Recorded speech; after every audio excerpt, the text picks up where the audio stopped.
আসসালামু আলাইকুম এভরিওয়ান, কি অবস্থা? সবাই কেমন আছেন? আল্লাহর রহমতে আমি অনেক ভালো আছি। তো আজকে আমি আপনাদেরকে 2 পাউন্ডের একটা ভ্যানিলা কেক ডেকোরেশন করে দেখাবো। আর এই কেকটাতে অনেকগুলো গোলাপ হবে। আর এই গোলাপগুলো অনেকের করতে কষ্ট হয়, যারা নতুন আছেন গোলাপ তাদের হাতে হয় না। যাদের হাতে গোলাপই আসে না তারা এই ভিডিওটা একটু তাদের ফেসবুকে শেয়ার দিয়ে রাখবেন। যখন আপনারা গোলাপ তৈরি করবেন তো শুধু ক্রিম নিয়ে আপনারা প্র্যাকটিস করবেন, অনেকবার কি প্র্যাকটিস করবেন, দেখে যাবেন হয়ে যাবে।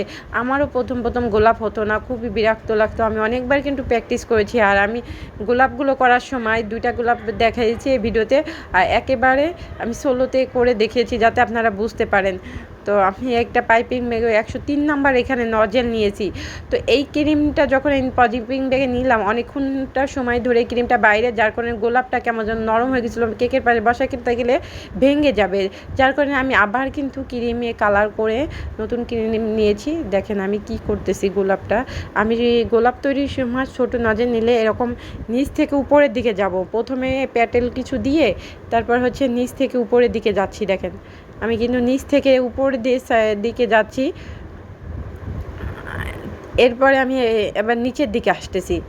হ্যাঁ, কিছু প্যাটেল দেওয়া হয়ে গেলে আমার মন মতো আমি হচ্ছে, যেহেতু ছোটো গোলাপ বেশি বড় করবো না, নজেল যেহেতু ছোটো বেশি বড় করলে ভালো লাগবে না, আমি এমন মিডিয়াম করে নিলাম।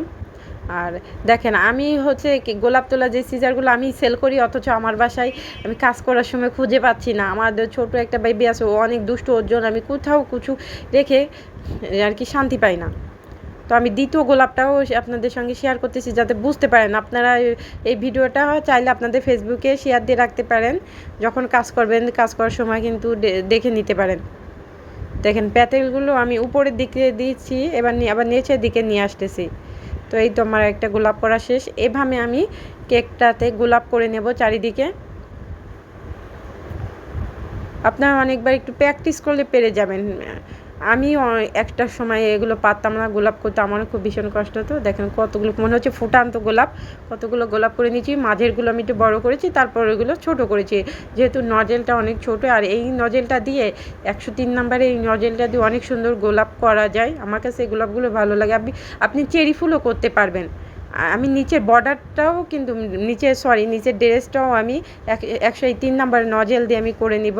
ড্রেসটা দেখেন, আমি ড্রেসটা ডিজাইন কত সুন্দর করে আমি করতেছি। হ্যাঁ, মানে আমার আর কি যেই পাশটা ধরেছি ওদিক থেকে ভিতরের দিক থেকে বাহিরের দিকে নিচ্ছি আর কি।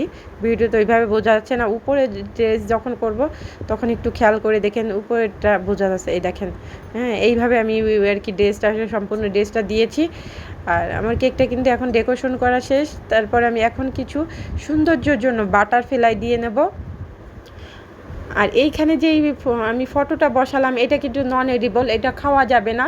এটা হচ্ছে কম্পিউটারে দোকানে যে আপনারা যদি বলেন যে ভাই আমাদের এরকম একটা বের করে দিতে হবে, ফটো বের করে দিতে হবে, আর ভাইয়া দিবে, এটা একটা কাগজ প্রিন্ট করে দিবে, খাওয়া যাবে না। তো বাটারফ্লাই দেওয়ার পরে কেকটা অনেক সুন্দর লাগতেছিল। সবাই কমেন্ট করে